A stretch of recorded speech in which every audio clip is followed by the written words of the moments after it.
Bonjour à tous. Merci de nous rejoindre pour cette table ronde qui s'appelle La voix du client, qui va explorer les enjeux des assistants vocaux pour les marques. Je suis Adrien Bouc, je suis consultant en management dans le cabinet Wavestone. J'ai le plaisir d'être rejoint aujourd'hui par 4 speakers de très grande qualité. Tout d'abord, Oksana Goulievna. Oksana est consultante en innovation, marketing et co-auteur du livre La révolution des assistants vocaux chez Duno.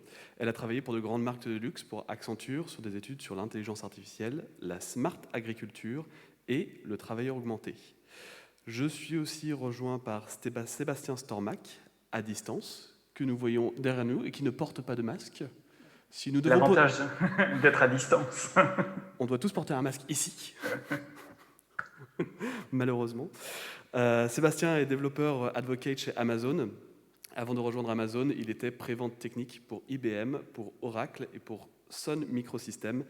Il est conférencier régulier lors d'événements locaux et internationaux. Nous sommes aussi rejoints par Jamal Lassiri, que je ne vois pas à notre écran. Est-ce que Jamal est parmi nous? Alors, je suis avec vous. Très bien. Bonjour Jamal. Malheureusement, nous ne pouvons pas vous voir pour le moment. Mais ce n'est pas grave. Ah, vous voici. Jamal est directeur de l'innovation au sein des radios Europe 1, RFM et Virgin Radio. Il travaille sur les nouvelles manières d'écouter les contenus audio, broadcast et podcast, suivant de très près les nouveaux usages et les nouvelles technologies. Et je suis rejoint aussi en live, en physique, par William Simonin. William est l'un des fondateurs de Vivoca, qu'il a cofondé en 2015. Vivoca est une société spécialisée dans la reconnaissance vocale et l'intelligence artificielle, dont l'objectif principal est de construire des assistants vocaux. Donc merci à tous de nous rejoindre. La première question qui nous concerne tous, on va bien sûr parler du Covid, qui a eu un impact fort sur l'adoption de la voix dans les ménages. On sait que plus de personnes ont utilisé les assistants vocaux, on sait que plus de personnes ont pensé à en acheter et en ont acheté. Est-ce que vous pensez qu'il est possible de continuer cette adoption et d'en tirer profit pour les marques? Et si oui, quelle industrie pourrait ressortir gagnante de la bataille qu'on voit arriver? William, je vous propose de commencer. Merci beaucoup. Donc oui, effectivement, alors on sait tous que dans le monde entier, on est passé par une situation très très compliquée. Et nous, on a pu, en tout cas de notre visu, observer plusieurs gros changements du coup en post-confinement. Il y a pas mal du coup d'assistants vocaux qui se développaient dans certaines verticales qui, en tout cas pour nous, ont été ralentis. Typiquement, les assistants vocaux pour le domaine de l'hôtellerie. Alors, non pas parce que du coup il y aura un changement dans les usages, mais tout simplement parce que l'industrie en tant que telle a subi du coup de lourdes pertes. Donc pour moi, c'est reporté. En revanche, du coup, on a pu observer de grosses accélérations dans certains domaines. Typiquement, aujourd'hui, dans les lieux publics, tout le monde est à la recherche d'interfaces touchless. C'est-à-dire qui ne nécessite pas du coup une interaction physique. Donc, je vous prends par exemple tout ce qui va être bornes tactiles. Donc, dans les aéroports, par exemple, les bornes pour s'enregistrer, les bornes de check-in ou les bornes d'information. On pense également à toutes les interfaces comme les ascenseurs. Donc aujourd'hui, tout le monde fait attention quand on appuie sur le bouton d'un ascenseur. Et en fait, il y a une multitude d'interfaces qu'on va pouvoir retrouver du coup dans tous les lieux publics qui pourraient en fait totalement être remplacées, voire améliorées par un système de reconnaissance vocale. Et donc là, je pense que c'est un premier gros axe de développement où les technologies de reconnaissance vocale vont vraiment pouvoir se déployer encore plus rapidement que prévu. Oksana, est-ce que vous pensez aussi que les technologies vocales ne vont qu'être plus utilisées dans le futur, que nous allons continuer de les utiliser de plus en plus? Oui, comme vous l'avez à juste titre mentionné, le Covid a accéléré un certain nombre de tendances, y compris dans l'adoption des assistants vocaux. Je fais quand même un parenthèse important. Généralement, les tendances dont on parle se réfèrent surtout aux États-Unis, où l'adoption était déjà beaucoup plus élevée qu'en France. On est en dessous des 10%, il n'y a même pas de chiffre clair depuis l'étude du printemps de l'année dernière. Donc effectivement, on a observé, et notamment une étude de Capgemini toute récente, a montré qu'effectivement le Covid a favorisé finalement la volonté des gens, l'envie des gens d'éviter de toucher des surfaces touchless. Au-delà de 60-70% de gens expriment cette envie de communiquer autrement. Ça peut être le geste, ça peut être également la voix qui est finalement quelque chose de beaucoup plus naturel. On a des contraintes technologiques qui viennent derrière, mais c'est un autre sujet. Il y a cette envie et ça peut favoriser l'émergence des acteurs, le développement des acteurs déjà présents. En ce qui concerne les industries qui vont bénéficier en premier, on l'a vu, il y a la partie assistants vocaux, mais il y a également l'écoute et la voix en général. On a subitement écouté beaucoup plus la radio, des podcasts, le streaming, et les médias en général sont très bien placés pour utiliser la voix comme une commande vocale naturelle pour naviguer dans leur contenu, typiquement. On voit l'émergence et on voit de nouveaux usages ou de nouvelles expérimentations, en tout cas, chez des acteurs. Je ne sais pas si on peut citer des marques, mais vous avez pensé aux grandes plateformes de podcast, par exemple, ou de streaming. Ils font tous des tentatives et des expérimentations dans ce sens. Des acteurs automobiles, l'industrie automobile est également un client potentiel, un gros client potentiel pour la voix, parce qu'ils ont un habitacle avec une ambiance et une sonorité, surtout une acoustique maîtrisée, et ils peuvent avoir cette chance de garder la main sur l'expérience client, l'expérience conducteur, qui éventuellement peut continuer en dehors du véhicule.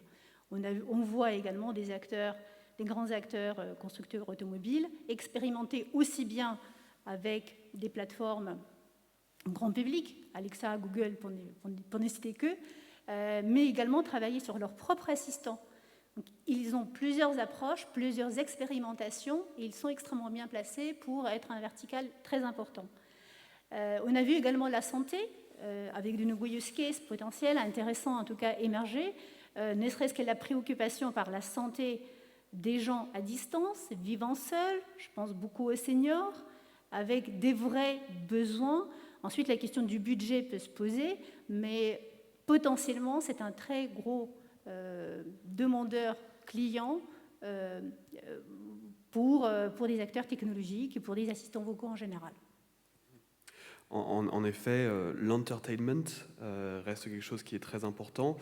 Jamal, je crois comprendre que vous vivez et respirez justement technologie vocale. Étant notre représentant entertainment de la journée, comment est-ce que la technologie voice vous impacte au jour le jour ? Bonjour à tous. Moi, je reviens très rapidement sur le confinement qu'on a tous connu. On a constaté deux choses au sein de nos marques, donc Europe 1, Virgin, RFM, 3 radios. C'est déjà d'une part une augmentation de l'écoute. On l'a vraiment vu via des outils.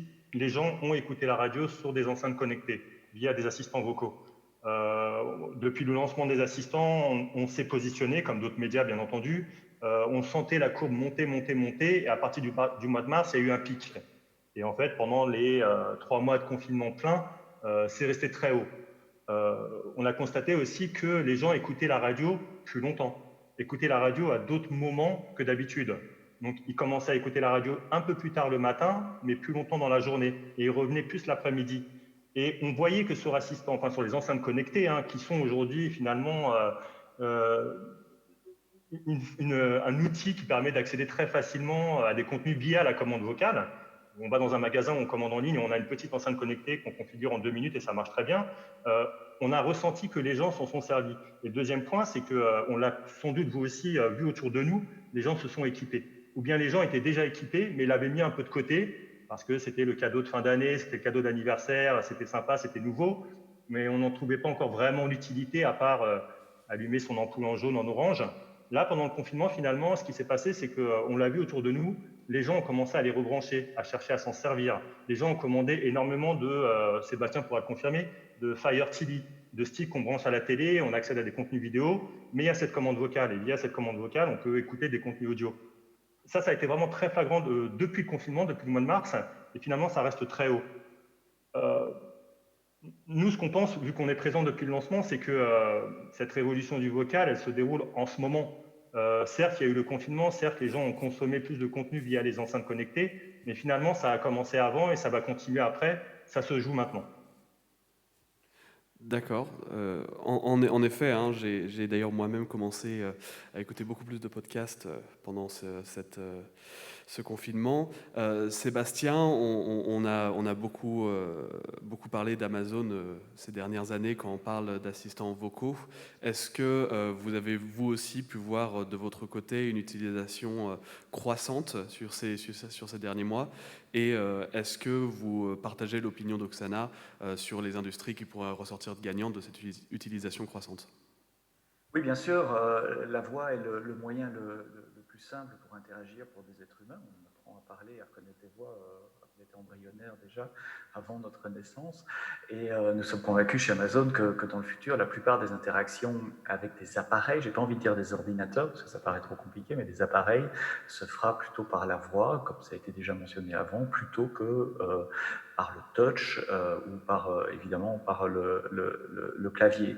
Alors je ne peux pas vous partager des chiffres de vente, mais il y a deux critères d'adoption de ce genre d'appareil et de technologie que nous suivons. C'est les ventes, évidemment, mais comme Jamal l'a dit, les ventes, ce n'est qu'un angle du miroir, qu'un aspect de l'information. Ce qui est très important, c'est l'adoption, c'est l'usage qu'en font les gens. Et on remarque un usage croissant et répétitif, donc les gens qui utilisent sous un aspect routinier pour des actes simples, écouter la radio quand je rentre dans la cuisine le matin, je dis Alexa, mais Europe 1, j'ai muté mes devices ici avant pour qu'il n'y ait pas de réponse quand je prononce son nom, pour avoir la météo, pour avoir les news, etc. En fait, tout le monde dit que la transformation digitale des entreprises a évolué de 3 ou 5 ans à l'espace de 6 mois en ce début d'année.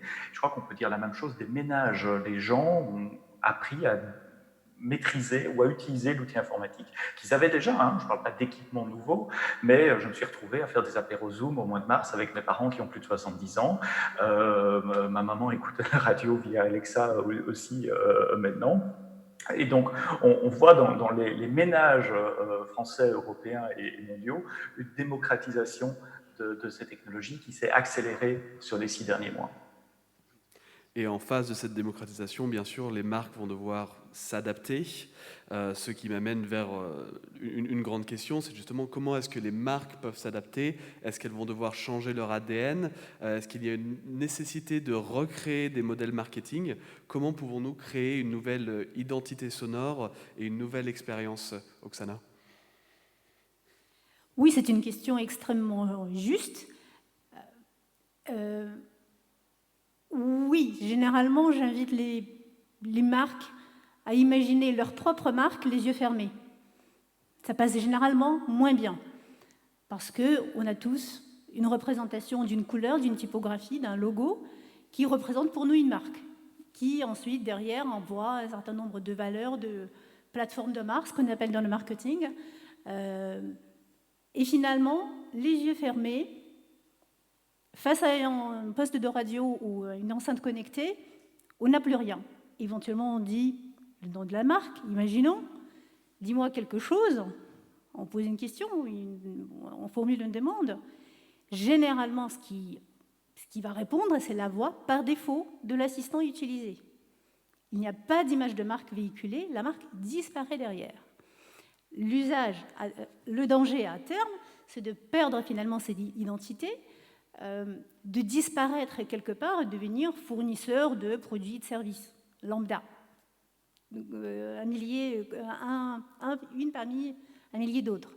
D'ailleurs, des études nous le disent. Il y a une étude récente relativement d'Avas qui dit que 77% de marques en France peuvent disparaître sans qu'on s'en aperçoive, et 87% dans le monde.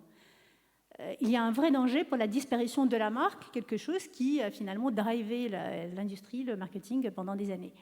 Il n'y a pas de changement d'ADN. La voix, aussi bien que le son au sens très très large, peut exprimer votre marque. Il faut juste se poser les bonnes questions. Les yeux fermés, comment j'imagine ma marque? Quelle émotion doit le consommateur ou l'utilisateur éprouver quand il entend parler de ma marque ou un contenu de ma marque?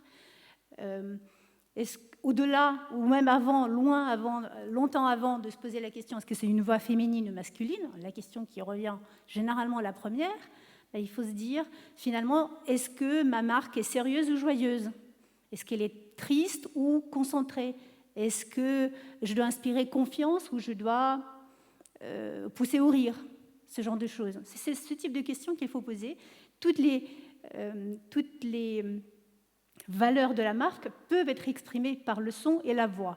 Et dans ce cas-là, la voix remplacera ce logo et portera un certain nombre de valeurs auxquelles la marque a envie d'être associée. Imaginez que la banque ne veut pas nécessairement avoir la voix d'un produit de grande consommation pour ados. Je fais un grand écart, mais pour marquer davantage cette différence. Et encore une fois, non, généralement une voix, un son est tout de suite, immédiatement associé à un type de personne, un type de personnalité. Donc imaginez la personnalité de votre marque et exprimez-la avec la voix.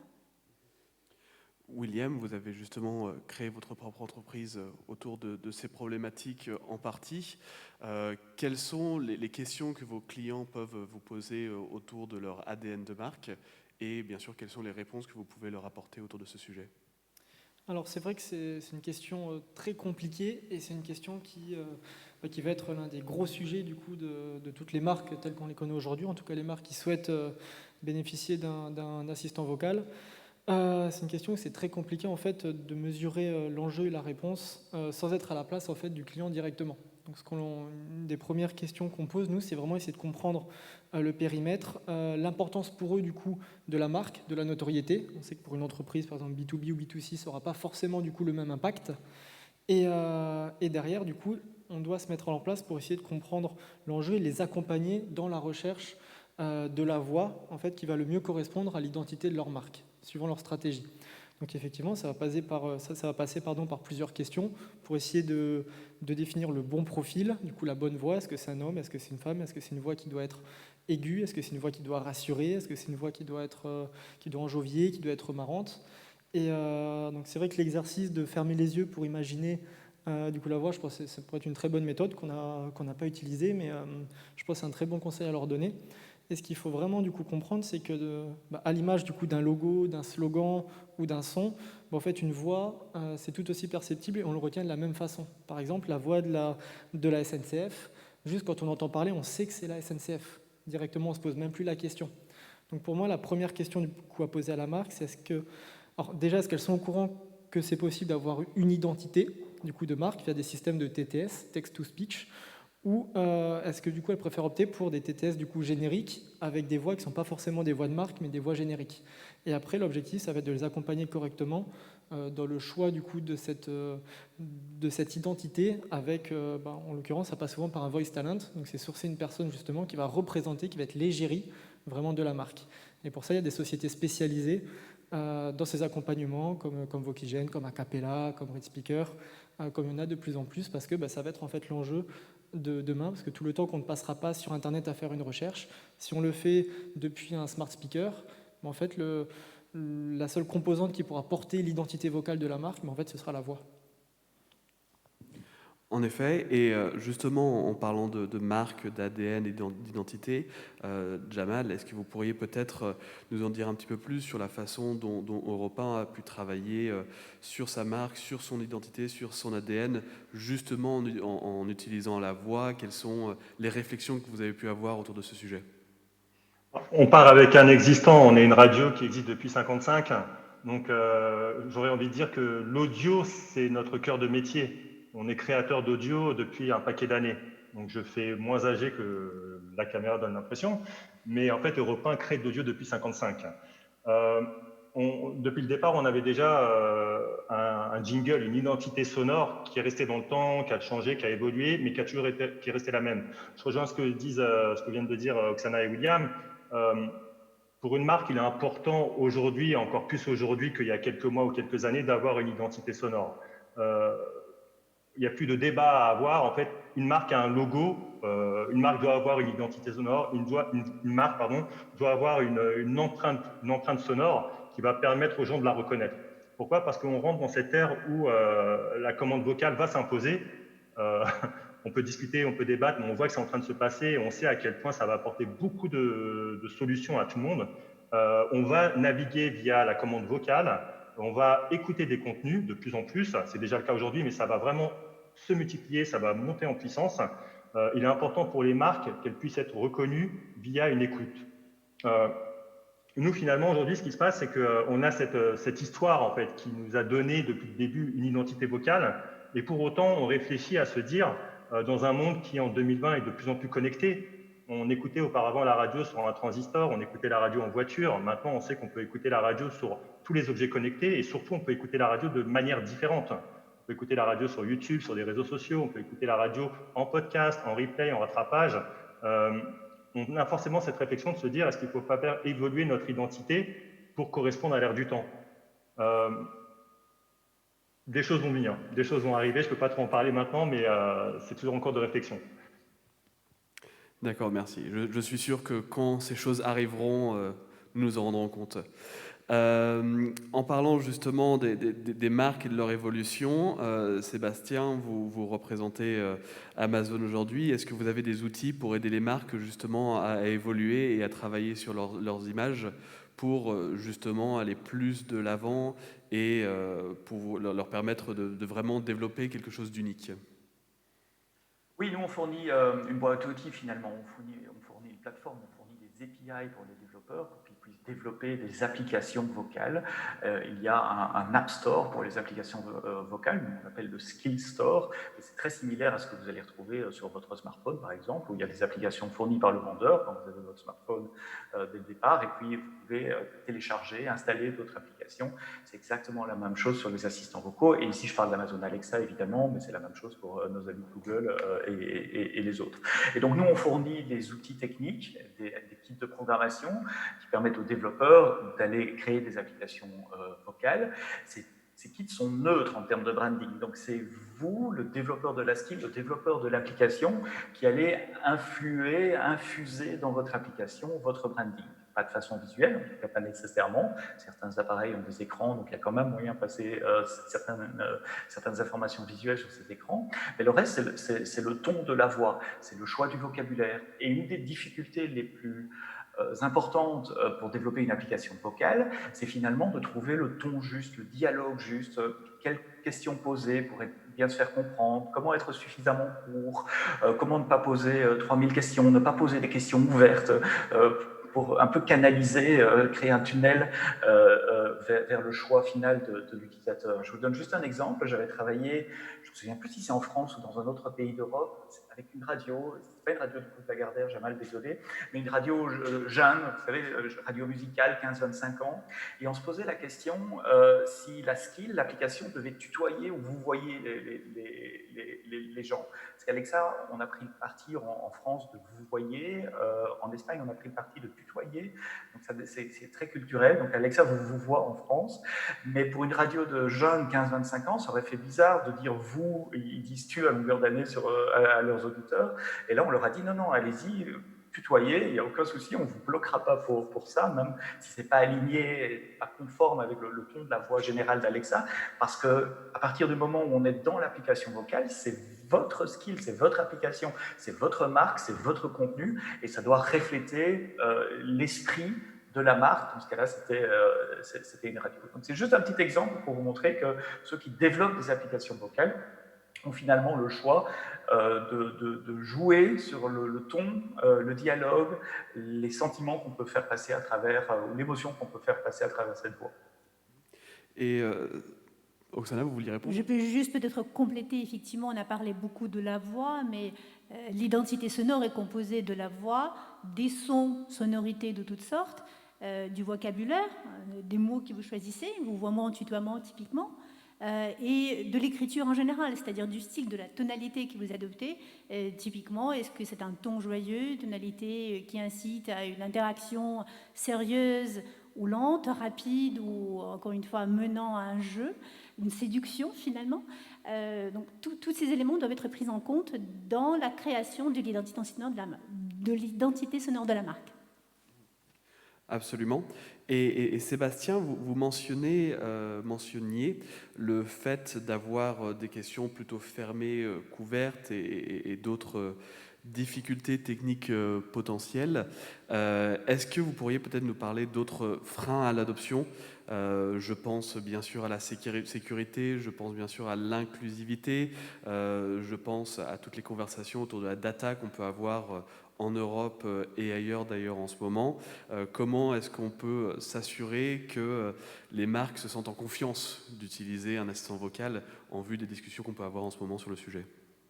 Bien sûr, il y a eu beaucoup de fausses informations qui circulent également sur les réseaux. Mais la sécurité est la priorité numéro 1 d'Amazon. Notre business depuis le début, depuis 25 ans, est basé sur la confiance des clients. Quand il y a 25 ans, vous achetiez quelque chose sur Amazon.com en donnant votre numéro de carte de crédit. C'est un truc un peu fou à faire si on pense à ce que c'était Internet il y a 25 ans.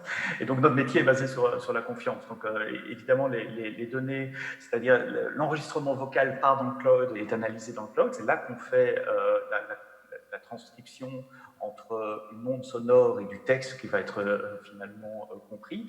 Et tout ça se fait de façon extrêmement encadrée et régulée. Alexa ne vous écoute pas en permanence, contrairement à ce que certaines personnes croient. Alexa ne vous écoute que quand la petite lumière bleue au-dessus de l'appareil est allumée. Donc elle réagit à son nom. Donc effectivement, il y a un petit composant électronique dans l'appareil qui écoute en permanence, mais en local, pour détecter la fréquence de ce qu'on appelle le mot d'éveil, Alexa. Changer d'ailleurs, il y a 4-5 mots qui sont acceptés. Et à partir du moment où je dis Alexa, ce que je dis ensuite part pour analyse sur nos serveurs. Ces serveurs sont en Europe si vous utilisez Alexa en Europe, ils sont aux États-Unis si vous utilisez Alexa aux États-Unis. Et ils sont aux États-Unis aussi si vous êtes en Inde ou au Japon. Et je vous rappelle qu'à tout moment, vous pouvez fermer les micros de votre appareil également. Il y a un bouton mute, qui est un bouton physique physiquement l'électricité sur le device. Ce bouton et ces devices ont été démontés par des experts, des journalistes indépendants pour vérifier que ce qu'on disait était bien vrai. Donc vous pouvez décider à tout moment, si vous n'avez pas envie qu'Alexa se réveille de façon opportune, juste de la muter. Oksana, au-delà du fait que, bien sûr, on puisse dire aux utilisateurs Alexa ou tout autre assistant vocal ne vous écoute pas, vos données sont totalement safe, il y a quand même un travail de conviction qu'il faut amener vers le client final. Comment est-ce qu'on peut convaincre le client d'utiliser un assistant vocal, et est-ce qu'il y a d'autres freins que ceux qui ont déjà pu être mentionnés par Sébastien? Je pense que c'est un sujet de société en réalité, et la marque individuellement ne peut pas convaincre son consommateur ou son utilisateur final d'utiliser tel ou tel assistant s'il n'a pas d'assistant propre. Un constructeur automobile, je reviens au début de la discussion, qui a construit son propre assistant, est complètement responsable de ce qu'il fait avec les données des clients, avec ses requêtes et toutes les données qui sont récoltées. Et le sujet se pose différemment. Il est responsable et il peut expliquer où vont les données, comment elles sont traitées.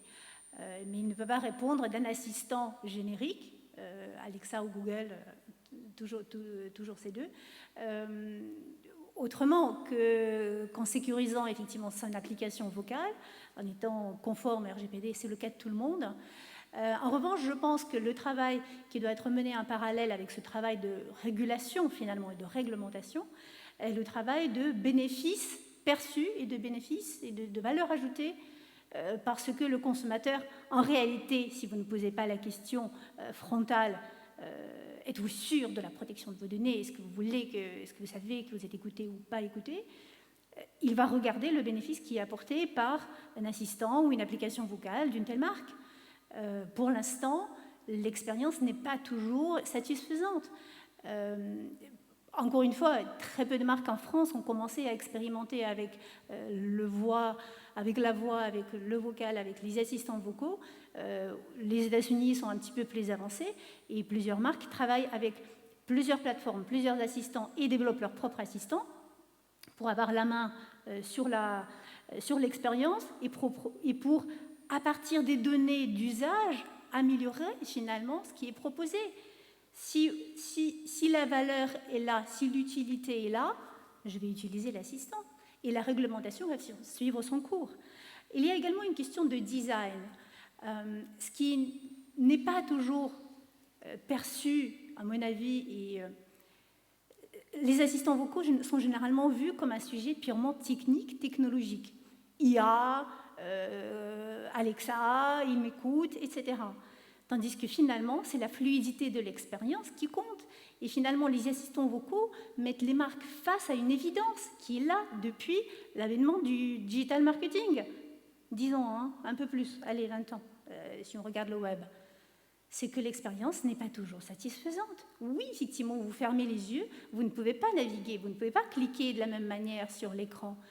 Vous devez poser une question, mais comment réduire le nombre de clics? Comment réduire le nombre de questions posées, les questions qui sont mal interprétées, mal répondues, et donc qui amènent le client à tourner autour du pot et finalement abandonner l'expérience. L'expérience doit être fluide. Les marques doivent être user-centriques, centrées sur le client. Le digital les a amenés vers cette nécessité de parler, d'écouter le client, mais les marques continuent à envoyer le message promotionnel. Écoutez la radio, c'est que de la promotion. Pardon, j'abale. Je parlais des marques qui vont utiliser les assistants vocaux comme un canal de publicité. Non, c'est surtout un canal pour écouter et comprendre votre client. William, je vous sens prêt à répondre. Alors effectivement, toute cette discussion m'amène en fait à faire une réponse en 3 parties. Alors tout d'abord pour rebondir sur ce qui a été dit, sur tout ce qui est privacy. Donc je pense 2 choses. La toute première, c'est qu'il est très important, surtout pour les gros fabricants de technologies, Amazon, Google ou autres. En fait, pour moi, ces groupes, ces sociétés, tous ceux qui travaillent dans le monde de la reconnaissance vocale, ont un devoir d'éducation. Parce qu'on sait aujourd'hui que personne ne lit les CGV, CGU, quand on scrolle pour accéder aux services, on ne les lit pas. C'est pas vrai, c'est pas possible. Et d'ailleurs, il y a eu certaines mesures qui ont été faites pour montrer, je crois que la moyenne, c'est 3 secondes avant la validation. Bon, personne n'est capable de lire à cette vitesse. Donc pour moi, il y a un devoir de transparence et d'éducation vraiment pour l'utilisateur. Déjà parce qu'effectivement, ça va le rassurer. Et ensuite, effectivement, pour lui faire comprendre que oui, c'est normal que si votre voix, si vous accédez à des services cloud, votre voix doit être envoyée chez le fournisseur.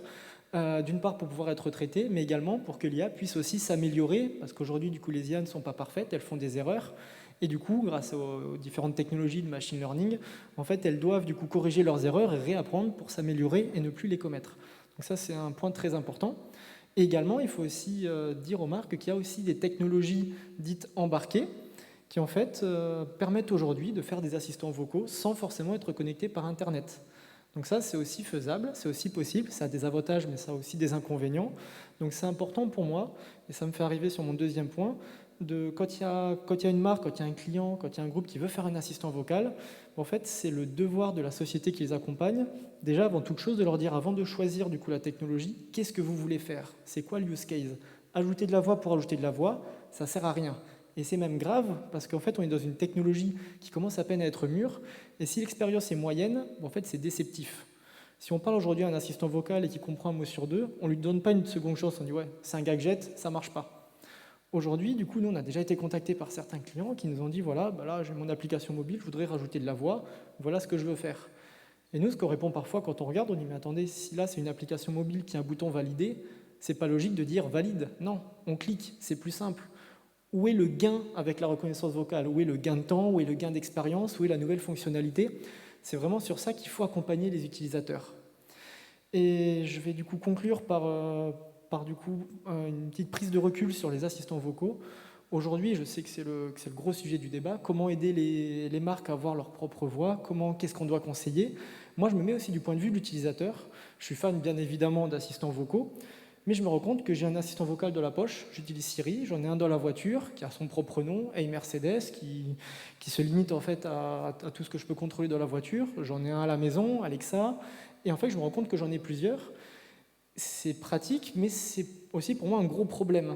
Et moi, ma vision, c'est que les assistants vocaux de demain, enfin, en tout cas l'assistant que j'espère avoir dans 5 ans, ce sera plus sous la forme de Jarvis qu'on retrouve dans Iron Man, c'est-à-dire un assistant qui me connaît moi, qui est capable de connaître mes habitudes, mes goûts, mon planning, et que je vais retrouver en fait dans les différents équipements. Et là, on va arriver sur quelque chose de vraiment utile. Donc on sait qu'une des grosses problématiques aujourd'hui, c'est l'interopérabilité. Réussir du coup de contextualiser, non pas dans un environnement, mais d'être capable du coup de dimensionner un assistant capable de tout comprendre et de comprendre un contexte vraiment global. Et est-ce que ce n'est pas cet assistant qui devrait se connecter aux différentes marques, aux différents services pour me fournir le service dont j'ai besoin? Et à partir de ce moment-là, pour moi, on pourra vraiment assister à une révolution des assistants vocaux. À partir de ce moment-là, je pourrai avoir un assistant qui ne sera pas uniquement réactif, comme c'est le cas aujourd'hui, où on donne un ordre, il exécute plus ou moins bien, mais un assistant proactif. Ou quand je vais rentrer chez moi, de lui-même, il va me dire « voilà, William, je sais que tu es fan de foot, il s'est passé ça sur le mercato, si tu veux, je te le mets, ils sont en train d'en parler sur TF1. » Et là, on va commencer à assister à quelque chose de vraiment sympa. Et je pense qu'aujourd'hui, on a tous les outils, on a toute la technologie pour pouvoir faire ça. Je rappelle pour information que Jarvis, dans le deuxième Avengers, est devenu Ultron, ce qui s'est moyennement bien passé pour nos héros, mais en effet, un assistant vocal commun pourrait en effet être utile aux consommateurs. Jamal, justement, nous avons parlé d'éducation, d'éduquer les utilisateurs finaux. Comment est-ce que vous travaillez justement vers cette éducation pour vous assurer qu'il y a de la valeur ajoutée aux assistants vocaux en tant que marque qui est 100% vocal, 100% audio, presque 100%, pardon, principalement vocal et principalement audio? Quasiment. Moi, je rejoins tout le monde sur tout ce qui a été dit, je suis totalement d'accord. Nous, on était très demandeurs d'être présents sur les assistants vocaux quand ils sont arrivés en France. C'était d'abord aux États-Unis, on regardait ce qui se passait là-bas, et quand on a su que ça arrivait en France, on était très excités et on s'est positionné dès le départ dessus. Pourquoi? Parce que la commande vocale, finalement, c'est ce qui va remplacer d'une certaine façon ce qu'on a connu en naviguant sur un ordinateur avec une souris, en naviguant sur un téléphone avec un doigt. Nous, on a fait la première expérience. Moi, c'était un peu la manière de convaincre mes collègues en interne de lancer la radio. Quelle est la manière la plus rapide de la lancer? Est-ce que c'est d'aller sur un site internet? Est-ce que c'est d'allumer son téléphone? Ou est-ce que c'est de demander à Alexa de mettre Europe 1? Je pense que vous connaissez la réponse. On est vraiment parti du principe que la technologie est nouvelle, même pour nous, en fait. Nous, on a découvert tout ça en direct, en même temps que tout le monde. Donc, la première chose, ça a été de s'équiper et de regarder ce qui pouvait être fait. Alors, bien entendu, dès le départ, on s'est dit, c'est génial, on peut parler à une machine, donc on va y aller à fond.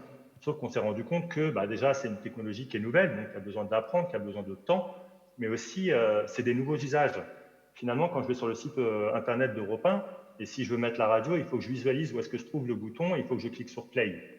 Sur un assistant vocal, en fait, on a juste à demander à l'assistant de mettre Europe 1 et ça marche.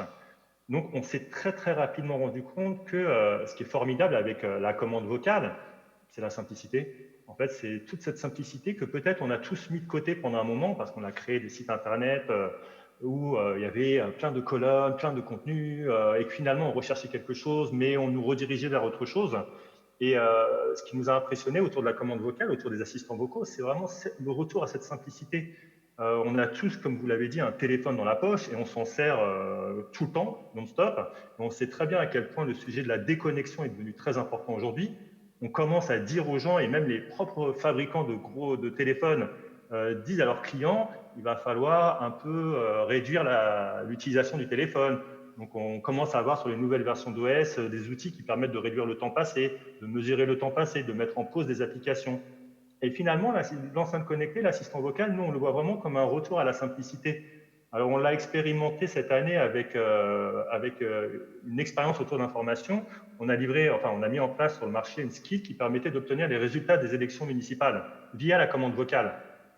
Alors, on savait très bien que le marché est encore jeune, on savait très bien qu'il n'y aurait pas des millions d'utilisateurs, mais on a voulu expérimenter et se dire, est-ce qu'on peut pousser le truc jusqu'au bout, où finalement des marques comme Europe 1 qui font de l'information, qui ont des sites internet, ont toujours mis des moteurs sur leur site, avec, vous pouvez rechercher sa ville, arriver sur une page qui fournissait des résultats, ou bien faire 3 clics avant d'y arriver. On s'est rendu compte que sur un assistant vocal, il suffisait de demander le résultat dans sa ville et on avait le résultat. Et on a eu de très bons retours utilisateurs. Les gens nous disaient, c'est génial, c'est super, ça marche. Bon, on a été frappé par le confinement parce que les élections sont tombées au même moment. Mais ce qu'on s'est rendu compte, c'est que vraiment, tout ce qui est intéressant sur la commande vocale, c'est que finalement, les gens, comme l'a dit William, dès que je branche mon enceinte et que je la teste, je vais lui poser plein de questions. Et finalement, je vais vite arriver à un moment où ça ne va pas marcher. Et finalement, au bout d'un moment, ce qui se passe, c'est que les gens réfléchissent avant de poser une question. Et finalement, ils se disent, tiens, j'ai juste envie d'écouter la radio ou un podcast. Je pose la question et ça marche, ça fonctionne. Et du coup, ce qu'on fait, nous, chez Europe 1, Virgin RFM, c'est on avance doucement. On propose des expériences, on essaye d'éduquer nos auditeurs, on essaye de faire la promotion, c'est très important de dire que ça existe. L'idée, c'est pas de se dire, c'est super, c'est une révolution qui est en cours, on va faire une application et ça va marcher tout seul. Non, il faut utiliser nos supports de communication pour dire qu'on y est présent. Et on a aussi ce rôle, comme des Amazon, comme des Google, comme des Apple et autres, d'éduquer nos auditeurs, de leur dire qu'on est présent et que ça apporte un service très pratique. Et le dernier point, si je peux terminer, c'est de tester non-stop, de tester ces applications, de surtout pas penser qu'une application vocale, c'est une application mobile ou c'est l'équivalent d'un site internet. Non, il faut se poser, repartir d'une feuille blanche et tester systématiquement. Si ça marche pour nous, ça va marcher pour les autres. D'accord. Pour conclure, est-ce que vous auriez, vous venez de mentionner plusieurs conseils importants et intéressants pour toute marque qui chercherait à rentrer dans cet espace. Est-ce que vous auriez, en conclusion, un conseil clé pour, par exemple, une jeune marque qui a l'intention de lancer un outil d'assistant vocal? Moi, je dirais de rester simple, forcément, de savoir ce qu'on veut offrir à l'utilisateur et de rester le plus simple possible dans l'expérience, de manière à ne pas le frustrer. C'est extrêmement important. On avait lancé notre première skill radio où, quand on lançait Europe 1 sur Alexa, Alexa proposait, parce que nous, on le demandait, d'écouter la radio en direct, d'écouter des podcasts ou d'écouter le dernier journal d'information. Donc, c'était la première version de la skill Europe 1. Un mois et demi après, on a tout de suite changé. Quand les gens lançaient Europe 1, ça lançait le flux de radio en direct. Pourquoi? Parce que c'est l'usage qu'ils souhaitaient. Et on doit répondre à cet usage. Moi, je pense que le plus important dans ce nouvel outil qui est en train de se développer, c'est de rester le plus simple possible et que ça fonctionne. Très bien. Sébastien, est-ce que vous êtes d'accord avec cette analyse? 1 million de fois, tout à fait. C'est le jour 1, comme disait une célèbre chanteuse française. Nous expérimentons, nous, les vendeurs de technologie, on essaye différentes idées. Je rejoins tout à fait la vision de William de méta-assistant vocal ou de fédération d'assistants vocaux. Peut-être qu'un jour on y arrivera. La technologie est là, mais c'est le début. Il faut tester, il faut expérimenter, il faut que les gens l'adoptent et que ce soit vous, des développeurs qui créez des applications vocales pour vos marques, nous qui fournissons une plateforme, nous devons expérimenter ensemble. Je rejoins Jamal sur la simplicité. Si on regarde le catalogue de skills, on a des dizaines et des dizaines de milliers de skills. Je crois qu'on a passé la barre des 100 000 skills au niveau mondial maintenant. Celles qui marchent bien, c'est celles qui sont simples. Essayez de faire une chose et de le faire bien. Pas faire 15 000 choses différentes. Et aussi les usages routiniers, réguliers, les usages... Si c'est un usage qu'on fait une fois par an, on ne va pas penser nécessairement à utiliser une skill pour cet usage-là. Mais en revanche, des usages quotidiens, mettre la radio, augmenter la température, allumer la lumière, commander les pizzas du vendredi soir, commander un taxi, ça, ce sont les skills qui fonctionnent le mieux parce qu'elles font une chose très simple et une chose régulière. Donc on va revenir à utiliser la skill assez fréquemment. Donc, simplicité et usage routinier. William, simplicité, usage continu. Est-ce qu'il y en a un troisième? Alors, je suis effectivement tout à fait d'accord avec ça. Donc moi, c'est plus sur l'approche, en fait, où si j'aurais des conseils, en tout cas, à donner aux marques, c'est de bien réfléchir toujours au pourquoi avant de réfléchir au comment. Pour moi, c'est très important. Pourquoi vous voulez faire un assistant vocal? Et après, on regarde comment est-ce qu'on le fait. Et enfin, là où je rejoins totalement ce qui a été dit, tester, tester et tester. On s'est rendu compte sur le terrain que, en fait, voilà, développer une application mobile ou développer une interface vocale, c'est diamétralement différent. Les tests, en fait, nous ont du coup montré que parfois, on communique oralement et ce qu'on dit, c'est pas forcément juste. Donc, avec une marque de la grande distribution, on a travaillé sur un assistant vocal qui permettait en fait de faire des recherches très simplement du coup en magasin. Et on s'est rendu compte que les gens, l'utilisation, ils allaient dire des phrases telles que je cherche le Nutella Casino. Sauf que ça n'existe pas. C'est soit le Nutella de Ferrero, soit la pâte à tartiner de Casino. Or, c'est inutile et il ne faut même pas imaginer, espérer changer le comportement de l'utilisateur. C'est l'assistant qui doit s'adapter. Donc, au mot-clé Nutella Casino, qu'est-ce que cherche vraiment votre utilisateur? Qu'est-ce que veut trouver votre client? Et c'est à l'assistant, du coup, de trouver la solution. Dynamiquement, c'est encore mieux, de trouver le bon produit. Par exemple, en observant, parce que l'assistant va faire une erreur, ce qu'a fait la personne à la main ensuite. Et si 3, 4, 5, 10 personnes reproduisent du coup la même chose, associer peut-être ce mot-clé à ce produit dynamiquement. Mais ce sera toujours les utilisateurs qui auront raison et tester, c'est très important. Oksana, le mot de la fin. Vous avez conseillé plusieurs entreprises justement sur ce sujet. Quelle est votre recommandation? Je pense que ça a été dit, c'est un mot qui a été prononcé plusieurs fois au cours de la conférence. L'expérience, parce que l'expérience, y compris vocale, fait partie de votre produit. Vous devez intégrer, si on parle de la voix, une expérience fluide et satisfaisante pour le client, et finalement c'est lui qui fera votre publicité. Très bien, merci beaucoup. Je regarde le temps. Je pense que nous avons peut-être le temps pour une question, s'il y en a une. Il y a un micro juste derrière vous. Est-ce qu'il y a peut-être une question ? Si ce n'est pas le cas, je ne vois personne se lever. À ce moment-là, je vais remercier tout le monde, William, Oksana, Sébastien. Je vois une personne qui se lève avec peut-être une question. Non ? Qui part ? Non ? Qui reste ? Oui, oui.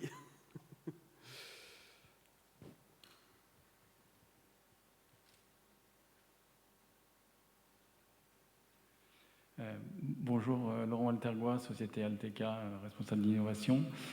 Merci beaucoup pour tous ces éclairages. J'avais en réalité une double question. Une première, si vous pouviez nous partager l'état d'adoption de l'e-commerce en vocal, donc de l'achat qui peut être réalisé. Et deuxième question, on a beaucoup parlé du client. Quelle est la place, selon vous, de l'affect, de la compréhension des émotions du client, aussi bien pour la détection des informations, la détection de ce qu'il peut dire, que pour la génération de la voix en retour, c'est-à-dire adapter en fait notre réponse. Ah, je crois que Sébastien est en train de répondre. Oui. Je ne veux pas couper quelqu'un, c'est difficile de voir. Et voilà. Au niveau de l'e-commerce, de nouveau, je ne peux pas partager de chiffres précis, mais je reviendrai sur l'aspect routinier. On ne va probablement pas acheter un téléviseur ou un frigo avec une interface vocale aujourd'hui.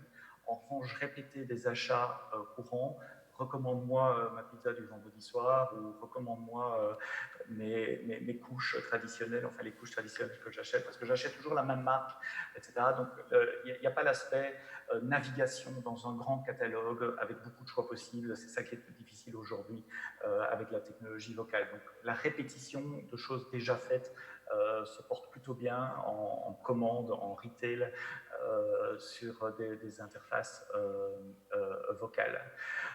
Pour la partie empathie, détection des sentiments et alignement du ton de réponse aux sentiments, ça reste des sujets de recherche aujourd'hui. À ma connaissance, aucun assistant vocal du marché ne fait ça.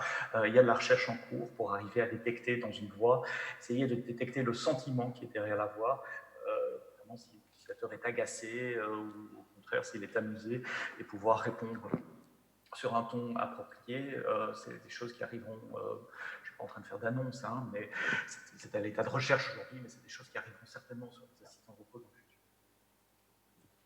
Peut-être une réponse de plus, et après, malheureusement, nous n'aurons plus de temps.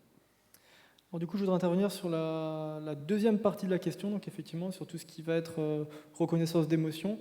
Effectivement, c'est au stade de la recherche, mais il y a déjà du coup des résultats qui sont déjà sortis. Donc, il y a pas mal de sociétés. Nous également travaillons sur ce qu'on appelle le profiling vocal.